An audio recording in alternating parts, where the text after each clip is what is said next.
नमस्कार दोस्तों, मेरा नाम सिमोन साहा है और मैं लिखता हूँ परेशान कविताएं। दोस्तों, एक ज़माना था जब हमारे देश में अच्छे गाने बनते थे। गीतकार बड़ी मेहनत से एक गाना लिखते थे, संगीतकार उसमें संगीत डालते थे और अच्छे अच्छे गायक अपनी आवाज़ का जादू उसमें डालते थे। तब जाके एक अच्छा गाना बनता था दोस्तों। पर आजकल शॉर्टकट का ज़माना है। नया गाना लिखना, उसमें संगीत डालना और नए सिंगर को ढूंढना, ये बड़ा मुश्किल काम है दोस्तों। तो आजकल दोस्तों ये चल रहा है कि किसी भी पुराने मशहूर गाने को उठा लो, उसमें ज़बरदस्ती के बीट्स, ज़बरदस्ती के धुन डालो, उस गाने का स्वरूप बदल दो, उस गाने का मतलब ही बदल दो और एक अश्लील सा वीडियो बनाओ और उसे रीमिक्स या रीमेक के नाम पे दुनिया को पेश कर दो। और दोस्तों, ताज्जुब की बात यह है कि ऐसे नकली गाने भी आजकल चल रहे हैं, मशहूर हो रहे हैं और इनके रचयिताओं को संगीतकार, गीतकार माना जाता है। तो मेरी आज की कविता दोस्तों ऐसे ही जो संगीत की दुनिया का पतन हो रहा है और जो पुराने गानों के साथ बलात्कार हो रहा है उसके ऊपर है। उम्मीद है आपको पसंद आएगी। पुराने गानों का डालेंगे अचार, रीमिक्स से बनेंगे हम संगीतकार। उधारचंद जी थे एक बड़े साहूकार, ऊंचे ब्याज पर वो देते थे उधार। जब लेनदार कर्जा चुका ना पाते, संपत्ति हड़प कर और अमीर बन जाते। दूसरों को लूटना स्वभाव था उनका, दौलत छीनने के लिए रहते सदा तैयार। पर बेटा पोपट बस धुनों पर सवार था, बनना था उसे एक महान संगीतकार।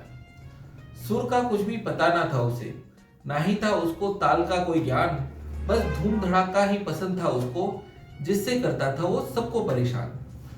उधारचंद जी चिंतित रहते थे कि कैसे बनाएंगे पोपट को कमीना, ताकि वो भी औरों को मुसीबत में लूटकर चौड़ा कर सके उनका सीना। उधारचंद जी को उदास देखकर पोपट की माँ ने प्यार से समझाया, आखिर पोपट में भी तुम्हारा ही खून है, मक्कारी तो उसमें भी है समाया। माता पिता का आशीर्वाद लेकर संगीतकार बनने वो चला शहर की ओर, जहां गाने के नाम पर आजकल मच रहा था चारों ओर बस शोर ही शोर। मुखड़ा अंतरा को भुलाकर यहाँ सब देते थे सिर्फ बीट्स पर ध्यान और अश्लील बेहूदी बातों को डालकर करते थे वो नारी का सम्मान। पर इनसे भी बड़े वो तुर्रम खां थे जो नकल करते थे पुराने गाने, फिर उनमें जबरदस्ती के धुनों को डालकर पेश करते थे वो रिमिक्स के बहाने। पोपट को वो गुरु मिल गए जिन्होंने कई गानों को शहीद करवाया और उनका रिमिक्स बनाकर उन्होंने रचयिता की आत्माओं को खूब तड़पाया।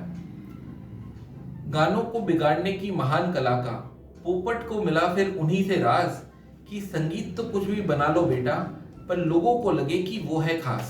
फिर शुरू हुई पोपट की गाथा, जिसने बेहतरीन गानों का किया कत्लेआम। उनका फिर फटीचर रिमिक्स बनाकर पेश करता रहा वो सबको सुबह शाम। उधारचंद जी के पैसों का उपयोग करके फैलाया धुनों को उसने हर जगह, ताकि उन धुनों को बार बार सुनकर लोग भूल जाए अपने असली सरदर्द की वजह। पोपट का सपना हुआ साकार, बन गया वो भी एक महान संगीतकार। ये बात और है कि उसकी धुनों का कोई और ही था असल गीतकार। विजय होकर लौटा वो घर पर, चौड़ा हो गया उधारचंद जी का सीना।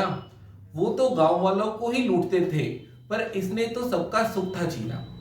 अब नए गाने ही क्यों बनाए, क्यों गीतकारों को हम यूं सताए।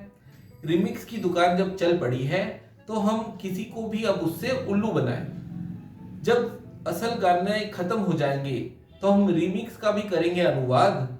ऐसे ही दुनिया चलती रहेगी और गधे होते रहेंगे यहाँ आबाद। चलो इस कविता का भी रीमिक्स बनाते हैं।